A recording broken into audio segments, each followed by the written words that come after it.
ఏం చేస్తున్నావు జున్ను?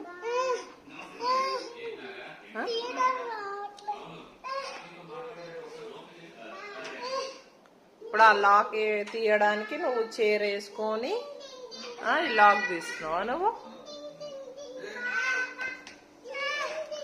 నువ్వేం చేస్తున్నావే?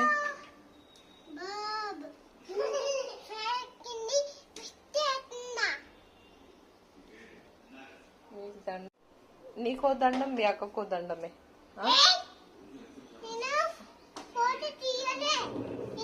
ఆ వైర్ ఎందుకు అట్లా చుట్టేస్తున్నావు దానికి?